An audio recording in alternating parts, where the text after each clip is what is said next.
and welcome to Something Witchy, a Sabrina the Teenage Witch rewatch podcast. I'm Laura Cotter. And I'm Sky Richard. And this is our first time back in person in like over a month. Yeah, it's crazy. I mean, I've seen you, but we haven't recorded. No, I had to like reset up all my recording equipment. Oh, exciting. Well, I'm glad you survived. I'm glad we've all survived.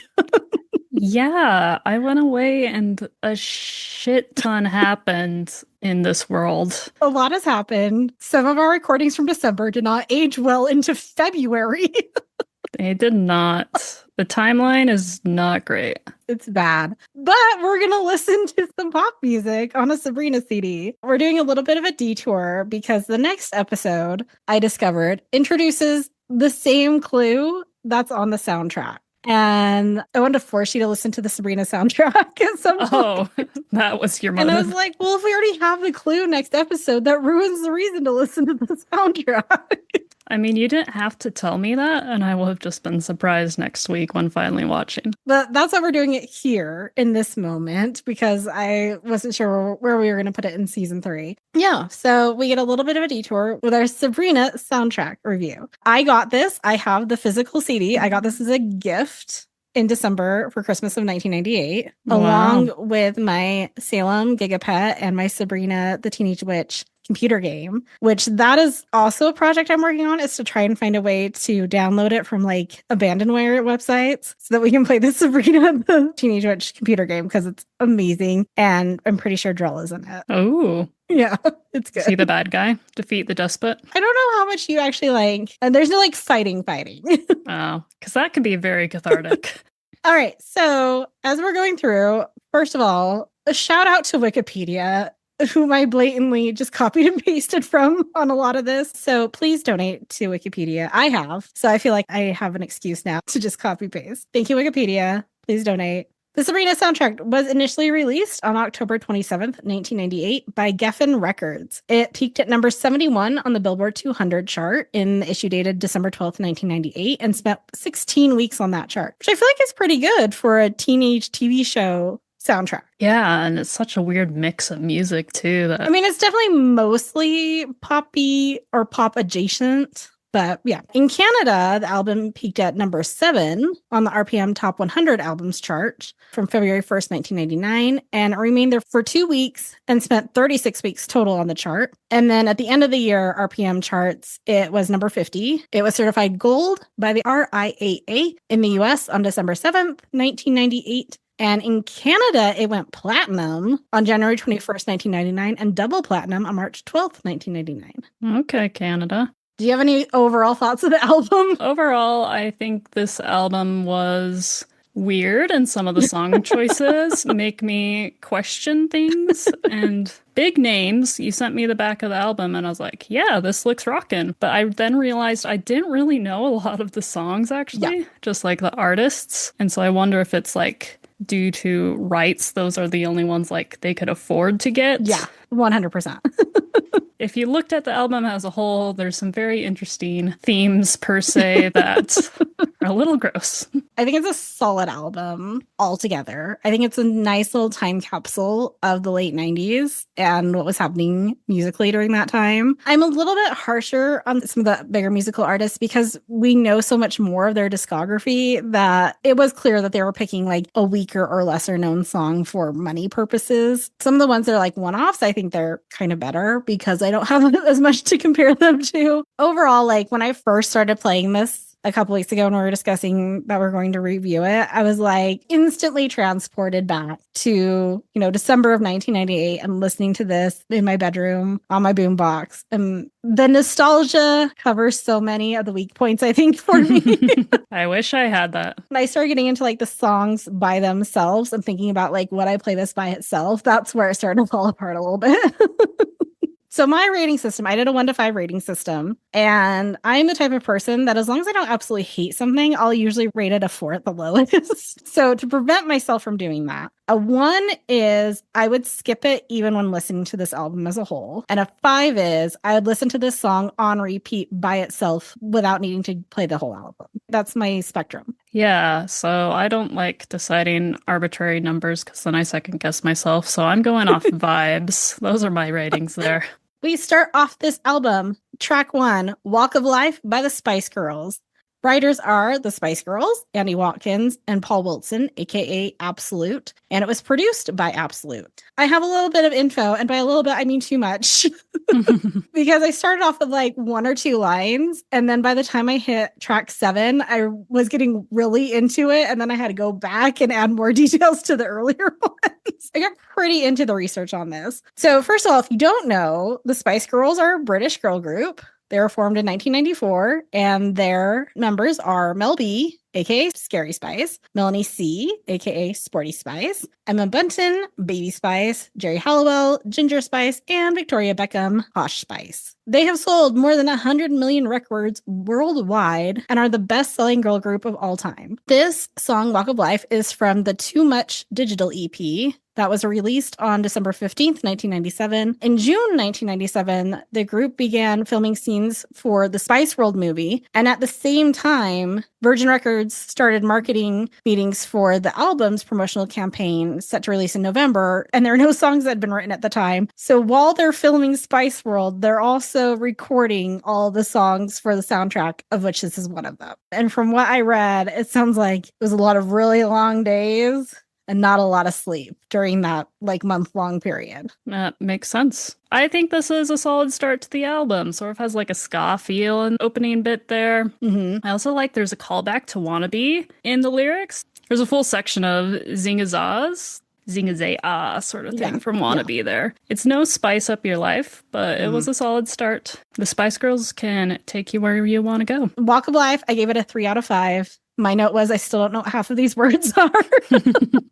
Again, it is it's a very classic Spice Girls song. It's not their best song, but it's a good start to the album. Next up, we have Abracadabra by Sugar Ray. Writer is Steve Miller. Producer is Ralph Saul. Originally, this was a Steve Miller Band song, possibly inspired by Diana Ross. One of the biggest songs that Steve Miller Band had that you probably know is The Joker. But they also had several other big hits in the 70s, including Fly Like an Eagle and Rockin' Me. This Sugar Ray version peaked at number 43 on the Radio and Records Pop chart. That is one of those little charts. I don't know what it is. I don't know what it means, but good for them. Sugar Ray is a rock band that was originally nu metal and funk metal and is probably most well known for Fly. Other hit songs include Someday and When It's Over. I included the fact that the lead singer is Mark McGrath, because there was a girl in junior high that was absolutely obsessed with Mark McGrath, like more so than I was obsessed with JC from NSYNC. All of her notebooks had like edge-to-edge collage pictures of Mark McGrath on them. And I just thought that was such a strange celebrity to get attached to. But man, she loved him. He is still singing and he occasionally tours with the Beach Boys now. So I feel like that's a little bit of a left turn, but there we go. Gotta get into it. Oh man. Fly Like an Eagle is my nostalgia song from the Space Jam soundtrack. That was my soundtrack growing up there. The disc I had Good there. one. This song is the absolute worst song on the album. Okay. Get It Off. I do not like it. Like, yeah, tongue in cheek. Oh, it's called Abracadabra, and this is a Teenage Witch soundtrack there. But the lyrics? My gosh. Hell no. Here's just 2 lines here for you.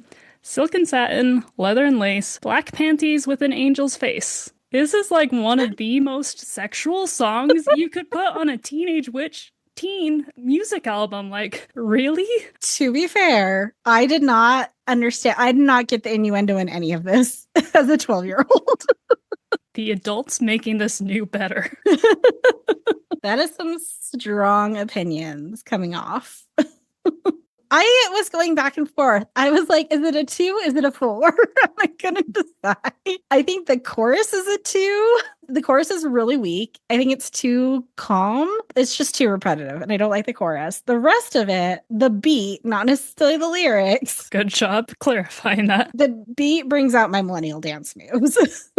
So I gave it a 3.5 out of 5. because the chorus is only a small part of it. Next, we have Hey Mr. DJ, Keep Playing This Song, the radio mix version by the Backstreet Boys. Writer is Timmy Allen, Larry Campbell, and Julian Skinner. Produced by Timmy Allen and Larry Campbell. This is from the Backstreet's Back album, everywhere except the US. In the US, it was an exclusive reissue titled Backstreet Boys. The US album peaked at number 4 on the Billboard 200 and went 14 times platinum. It went 2 times platinum in Poland, which is fun. And I'm not going to talk any more about this because number 1, we already talked about the Backstreet Boys when they were on the show in season 2. And number 2, who doesn't know who the Backstreet Boys are?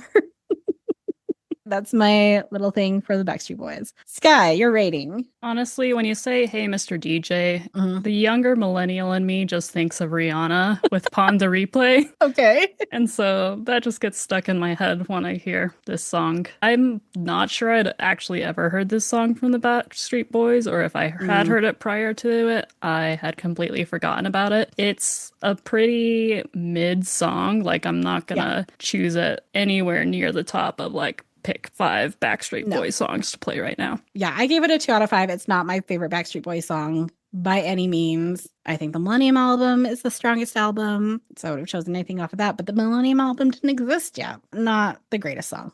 Track 4, One Way or Another by Melissa Joan Hart. Writer is Debbie Harry and Nigel Harrison. Produced by Richard Goderer. There are a lot of Swedes in the music industry in the late 90s, and there's going to be a lot of bad pronunciations from me. This song was originally sung by Blondie, and I think we discussed this in the band episode where they sang it. In case you need a refresher, Debbie Harry from Blondie also appeared in the pilot episode as one of the people on the Witches Council. One Direction also covered this song. I also looked and I couldn't see any other songs ever recorded by Melissa Joan Hart. If anybody else knows of one, let me know, but I couldn't find anything. This song was inspired by Debbie Harry's experience with a stalker ex-boyfriend in the early 70s, which forced her to move away from New Jersey. Rolling Stone ranked the song at number 298 on its list of the 500 greatest songs of all time. And Blondie was a pioneer in the American New Wave genre of the mid-1970s. Number 1 hits include Heart of Glass, Call Me, The Tide is High, which was covered by Atomic Kitten for the Lizzie McGuire movie, which is also a fabulous song, and Rapture. Sky, your rating. You know, this is always such a bop.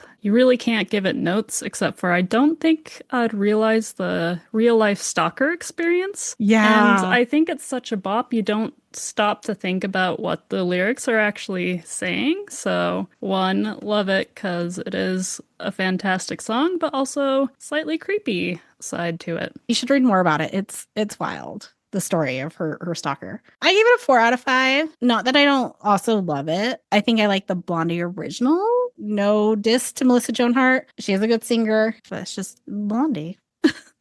Track number 5, Kate by Ben Folds 5. Written by Ben Folds, Darren Jesse, and Anna Goodman. Produced by Caleb Southern and Ben Folds 5. The music video for this song has the 3 band members lying down in a bed, and the entire video was shot in one take from a camera over the bed facing straight down. It's from the Whatever and Ever Amen album. Ben's Folds 5 was actually a trio, but they didn't like how Ben Folds 3 sounded, so they named it Ben Folds 5.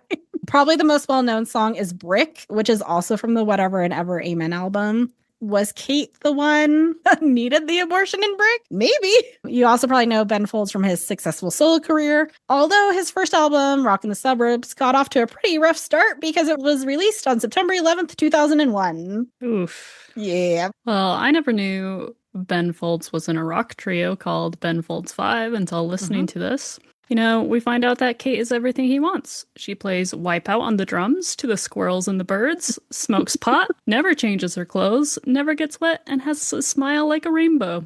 Sounds like a solid chick. I have such a soft spot for Ben Folds and Ben Folds 5. Ben Folds comes out every now and again, and he'll play with the Utah Symphony, and I've always wanted to go. This year might be the year I actually go. Do it. Do you want to go with me? Sure. Okay, I'll see when it's happening. I don't know if we missed it. I'll find out. I rated it a 4 out of 5. Again, I don't know if I would search it out by itself and play it repeatedly, but I do love it because it's just so late 90s in the best way possible. Everything about this song, like the grunge part coming into the pop part, it's such a mixture of the late 90s. And I want that moment in time. Why doesn't music sound like this anymore? Time and a place. Bring it back. Track 6, Show Me Love, the radio edit by Robin, written by Robin and Max Martin, whose name will pop up again, and produced by Dennis with a Z, and Max Martin. Show Me Love was first released in Sweden in February 1997 as the fourth single from her debut studio album titled Robin Is Here. The song was her third UK and second US single. It's featured in the Broadway show Anne Juliet. In 2005, Robin got a Grammy nom for her fourth album, which was titled Robin. Her second album, My Truth, was not released in the US, partly because it included 2 songs which referenced an abortion she had in her teens. And now I want to listen to that album more than anything. I also said Max Martin. You definitely know his name. He's a Swedish record producer and songwriter that has had many, many, many hit songs, including Baby One More Time and I Want It That Way. Sky's rating. Oh, Robin. Have you listened to her newest song, Dopamine? No. When did it come out? In November. I'm reading the lyrics right now, and this seems like something I would get into. Robin is iconic. This, Call Your Girlfriend, like, you can't go wrong with a Robin song. My rating on this one, 5 out of 5. We'll probably play this at my wedding if I ever get married. Love it. A+. Track 7, Giddy Up by NSYNC. Written by NSYNC, and I'm pretty sure this has got to be a Swedish name. Vatren? I completely mispronounced that. I'm so sorry. That same person is also the producer. This is from the self-titled first album. That was the 5th best-selling record of 1998 in the US and sold 4.4 million copies. Since then, the album has gone on to sell 9,854,000 copies as of March 2015, so probably more since then. 6 months after release, on October 10th, 1998, the album reached and peaked at number 2 on the Billboard 200 chart and remained on it for 109 weeks. It spent a total of 30 weeks inside the top 10, and the album spent 3 weeks at number 2 from September 98 to January 1999. Well, it certainly wasn't this song that was keeping it on those charts. My major first thought was, well, we had one major boy band, so we must have the other to even it out. There is not much to the song at all. However, the implied meaning behind the song is once again not so great. I think I read somewhere that 2 of the members, Lance and someone else, were like under 18 when they were recording this. So sure. add that to... What are you talking about, Sky? This is about horse riding. This is for the horse girls. Yep, it's for the horse girls. I like that at the end of the song, they say, "We gonna get this crunk?"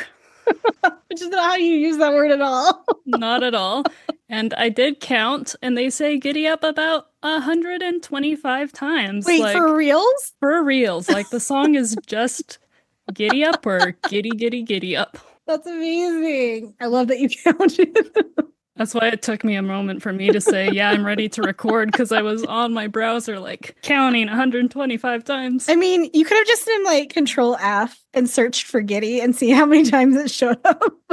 Well, that would be the easy way. I suffer for this podcast and the art we create. I love it. Good for you. My very short rating was a 2 out of 5. Again, not my favorite NSYNC song. Though I do feel like this is the spiritual predecessor to Space Cowboy, which would come out on their next album. Do you know the song Space Cowboy? I don't think I know the song Space Cowboy, and do I want to know the song Space Cowboy? I feel like you should go listen to that after this, because it's like Giddy Up in Space. Okay.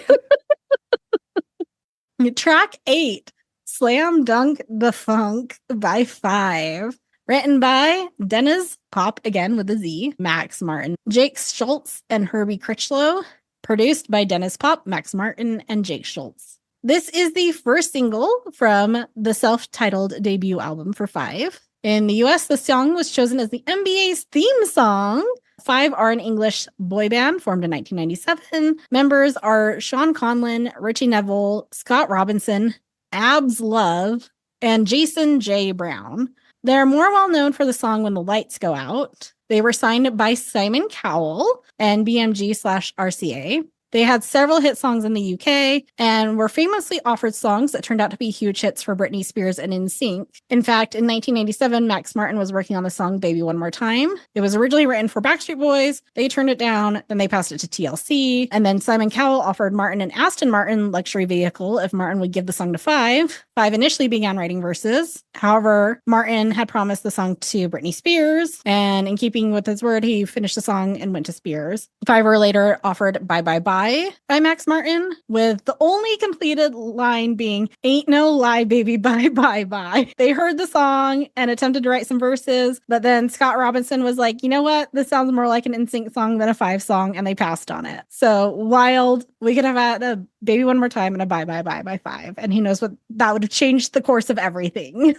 Yeah, we'd be in a different timeline. Oh my gosh, it'd be so different. Sky, your rating. Wanna get funky. I love how they say funky. Like every single time they say funky, it's slightly different of a ooh or a or a ew. Somebody actually just posted about this on Instagram, how like all of these pop groups from the 90s, like It's Gonna Be Me. They never said it's gonna be me. It's gonna be May. That because Max Martin was insistent that you pronounce the E as an A. And so that's why I think it's like, do you want to get funky?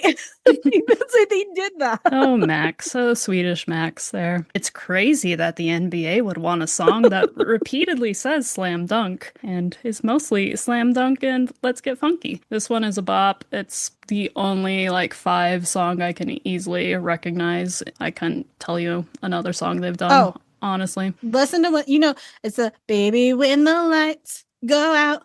You know that one too, I bet. Was that the end of your rating? Well, now I'm thinking about the potential lyrics of Baby When the Lights Go Out. I don't remember all of it. It's been so long since I listened to it. I know the chord. I know the baby when the lights go out every time something. And then the rest of it.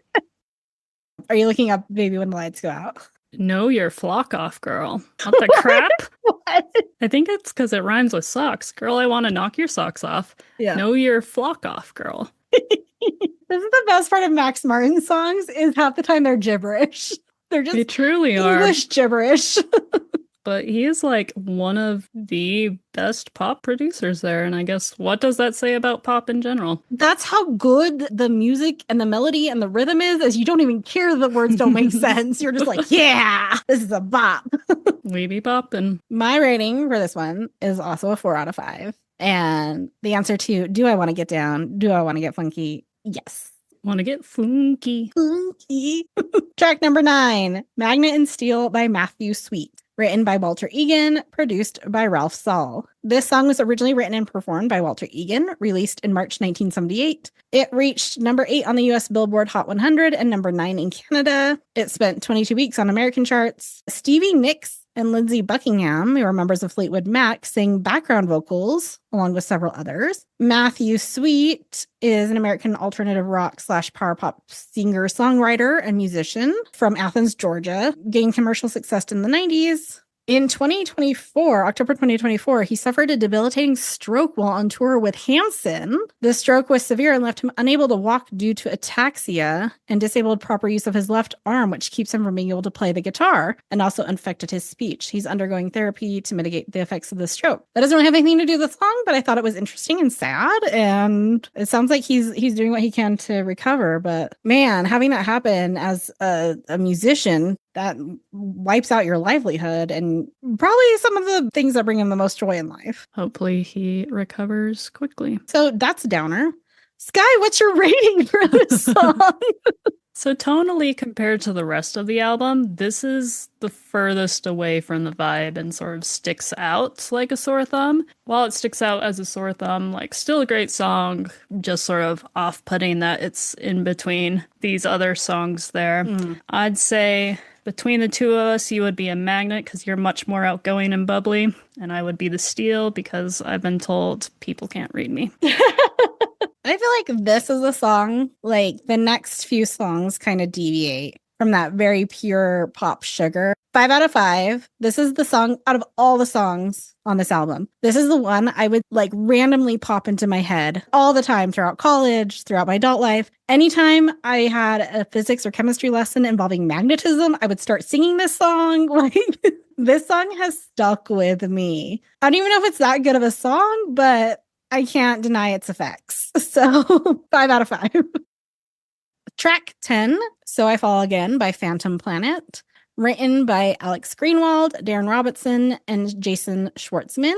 produced by Max Endert. So Phantom Planet is an American rock band from LA. They were formed in 1994 in a Pizza Hut. I hope it was while they were getting their reading rewards. You know, that was definitely a sit-down Pizza Hut back in 94. Yeah. Yeah. Those little personal pizzas. The salad bar, the red cups, the weird stained glass lights, the weird smell, and the arcade games in the background. Yes. Excellent. This song is from their debut album, Phantom Planet is Missing. Another song that you may know is California from their second album, The Guest, because it was chosen as the theme song for the TV series, The OC. My personal favorite song is Do the Panic from the album Raise the Dead. They were on hiatus from 2008 to 2019, but then have reunited. Back in the day, the band featured now actor Jason Schwartzman on drums until 2003, and Schwartzman's cousin, filmmaker Roman Coppola, also directed 2 of their music videos for the band during their guest album era, which included California and Lonely Day. A lot of facts I didn't know about Phantom Planet. And so I fall again in love with the song. That's my notes. I actually looked at this when I pulled it out to send a picture to you, and I was like, there's Phantom Planet on this? Because Phantom Planet didn't enter my consciousness until Do the Panic. And now that I'm looking back at this album and I'm like, was this song my entry to alternative rock? I think it may have been. I think this may have been one of the ones that like got the ball rolling because I do love this song. 4 out of 5 for me. Track 11, I Know What Boys Like by Pure Sugar.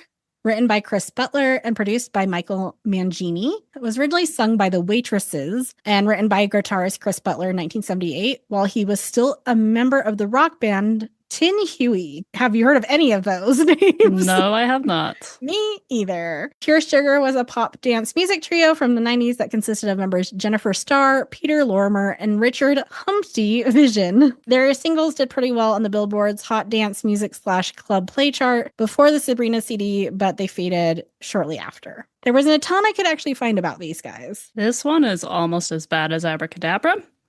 I hate it even more knowing a man wrote it. It makes sense, though, that a man wrote it. Who should know better what a boy like than a man?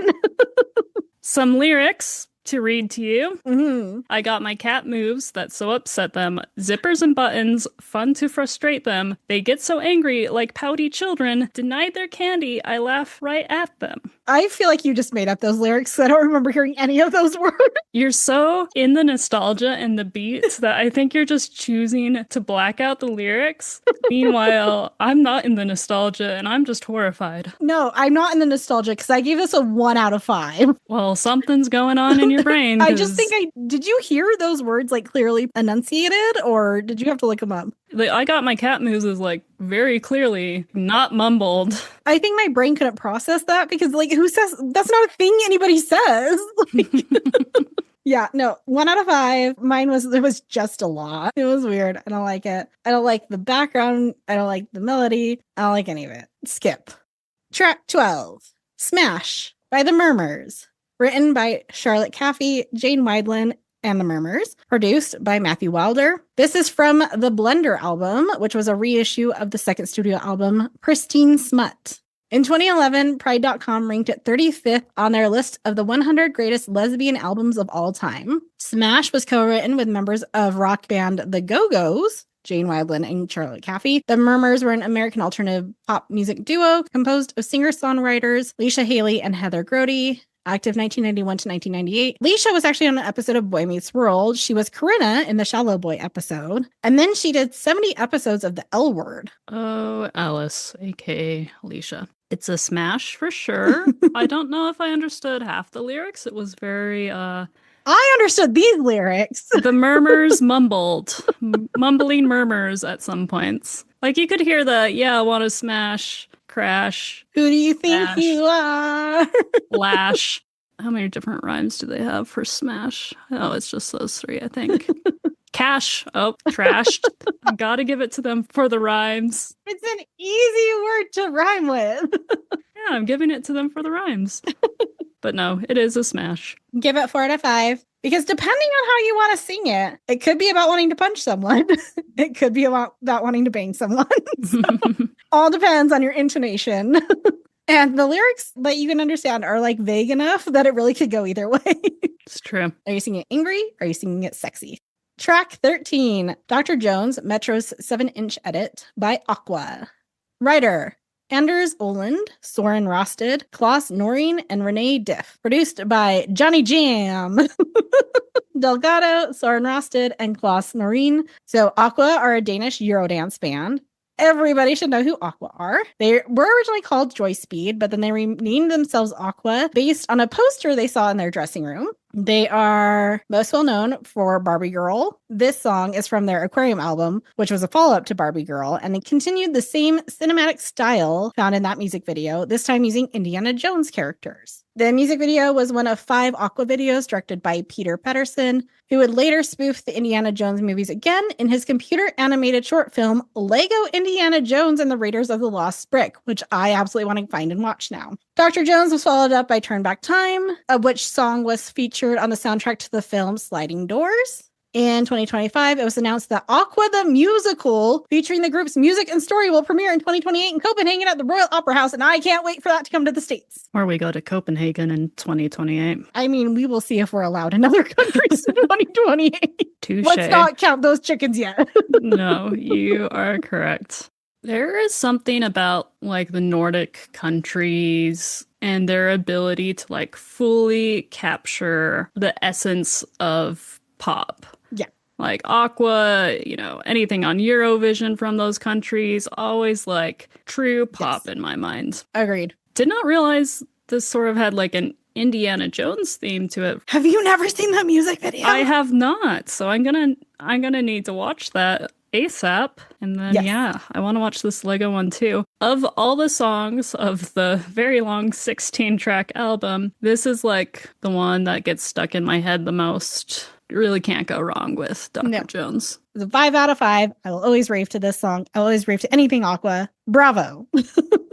Track 14 is Soda Pop by Britney Spears, written by Mikey Bassi and Eric Foster White, produced by Eric Foster White. It's from her debut album, Baby One More Time. I included this because I think we've had a lot of discussion around how Britney was treated as a child and as a teenager. And boy, if this just doesn't sum it up. An NME reviewer rated Baby One More Time 1 out of 10, saying that, quote, "We seem to have reached crisis point. Pubescent pop is now so rife that 17-year-old Britney Lizard Lounge Spears is already halfway through her lucrative showbiz career." He also found the album premature, commenting, "Hopefully, if she starts to live the wretched life that we all eventually do, her voice will show the scars, she'll stop looking so effing smug, she'll find solace in drugs, and we'll all be happier for it. Now grow up, girl, quick." That's a lot. It's terrible. We all collectively, as a human race, owe Britney Spears an apology. This poor 17-year-old girl having this written about you, like,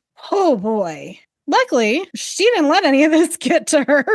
She went on to become so successful. She became the first new female artist to have a #1 single on the Billboard Hot 100 and #1 album on the Billboard 200 at the same time. She was the first new artist, male or female, to have a single go to the #1 spot the same week that the album debuted at #1, and the first new female artist to have the first single and first album at #1 the same week. That dude can stick it where the sun don't shine because, man, she's also the youngest female in Billboard history to have simultaneous single and album at #1 in the same week, and became the 5th artist under the age of 18 to top the Billboard 200. That's my love letter to Britney Spears.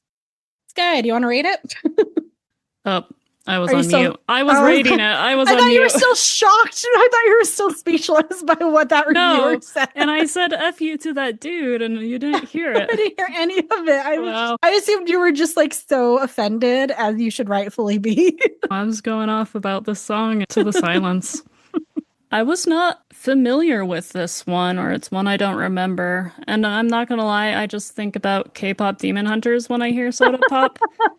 This one was okay. I didn't actually understand what she was saying most of the time, and just really heard like the background singers more. They dominated the track a lot more than she did. Yeah.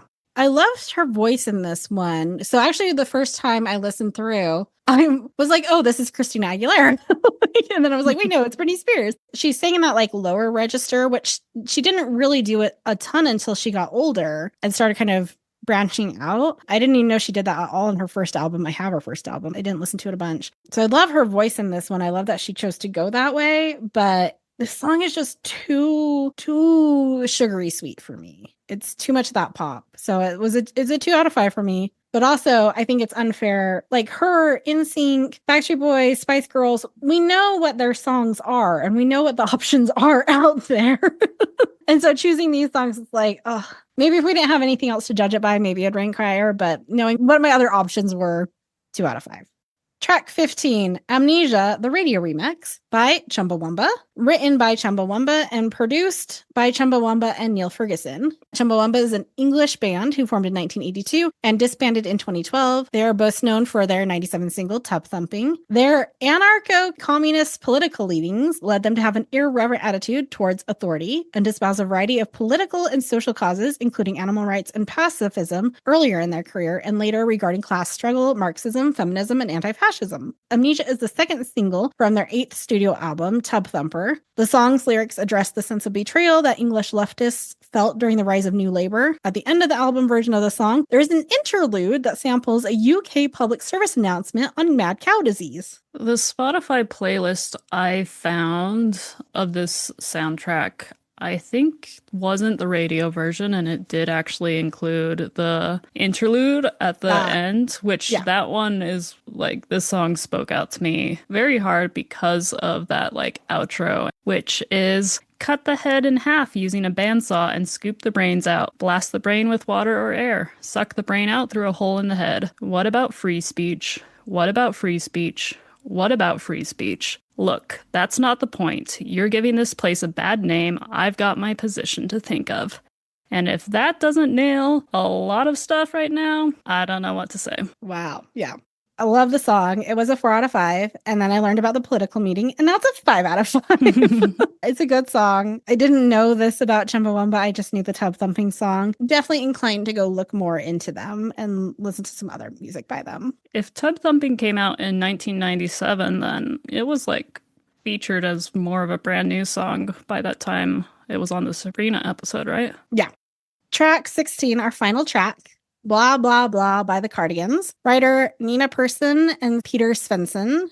Producer Tor Johansson. The Cardigans are a Swedish rock band, probably best known for their single Love Fool, which was shown on MTV in the late 90s as a music video with clips from the 1996 hit film Romeo and Juliet, starring Leonardo DiCaprio and Claire Danes. It was also featured in the film Cruel Intentions. Blah, Blah, Blah was the B-side to Bin It on the European, UK, Australian, and German versions, and Love Fool was the B-side on the US and Canadian versions. While a good song, I feel it was like a weak way to end the album. I did find it interesting, though, that they did allow for Melissa Joan Hart's Clue to actually be part of the track itself. Like, they allowed for that edit to the track to include her audio at the very end in this CD, so that was interesting. And I checked the little insert because a lot of them, like, it had all the information about, like, published, produced, whatever. And so I checked that track, and there's nothing in there about Melissa Joan Hart saying that or, like, any special things around that track. So that was interesting. But I agree with your assessment. Not the strongest song. I think I gave it a 3 out of 5 because I prefer the Kesha 303 blah, blah, blah. Shocking. Stronger blah, blah, blah for me. Now here's the clue you've been waiting for. The clue for the 8th word of my family secret is horn. Did you have to do that right in my ear? The 8th word of the family secret is horn? Horn. So, Sky, we have 2 clues now. What's the family secret? Were there 7 words in Mortimer's clue, or is it literally like No, they don't go in order. Oh. Mortimer's is not the first one. Because Mortimer's it's about the Spellman family, but there's not like a phrase, but all of a sudden I have to count words. Mortimer's is the 4th word, or the 4th clue. And each clue is a word now, it sounds like? Is that what they're telling me by saying the 8th word is horn? Some of them you combine to get words. The crap, Laura. What are you doing to me? Why is this my life? Horn. Horn. You're going to be so mad. I probably am. It's going to be some stupid family secret. I told you that there's a board eventually that we use to keep track of the clues. You're going to be so mad when you see this board. Ugh. You can't solve it without the board. There's no way. I want to solve it out of spite, but I agree there's probably no way. to become a witch or fully licensed witch, they have to blow this magical horn that wakes up King Arthur and Merlin and the dragon under whatever hill in England. Yay, you did it. Merlin gives all the secrets of wizard and witchery to Sabrina. Remember, we've already met Merlin. Oh, no. The better Merlin. The wise, Different Merlin. better Merlin. Merlin 2.0. Yes. Sage, wise, sleeping for a long time Merlin. What would you name this soundtrack, Sky? Inappropriate lyrics for teenagers to listen to. The soundtrack. There we go. That's our episode. Thanks for coming on this detour with us. Stay tuned for next episode, which is 3.8, and the Sabrina Goes To. You can like, share, rate, subscribe to this podcast. You can email us at somethingwitchypod@gmail.com. I did respond to an email. Oh, good job. Check mark on 2026. Was it saying, hey, your audio is weird in this episode? Yes, but they also said some nice things about us. So Well, thank you. also, I'm going to figure out how to get the Spotify comment notifications on my phone because I keep forgetting that people might comment on our Spotify, and then I go in there and then there's a bunch and I try to respond to them. We should throw these songs into a playlist for everyone to also enjoy and maybe have some trauma like I did. I'll also do it on YouTube Music because I don't use Spotify for music because I don't want to pay them money, and I already pay Google money. So I figure if I'm going to pay one terrible corporation, it's better than two. I don't know. You can follow us on Instagram at somethingwitchypod. We are straying away from TikTok given the new ownership, so TBD on that. But you can follow us on YouTube if you want to see just the videos that we sometimes post, like once a year. We'll get better. We don't have TikTok now, so we'll be better. Maybe. We'll see. I got Sky a tripod so they can film things in portrait mode. It's true. Until next time. Stay magical.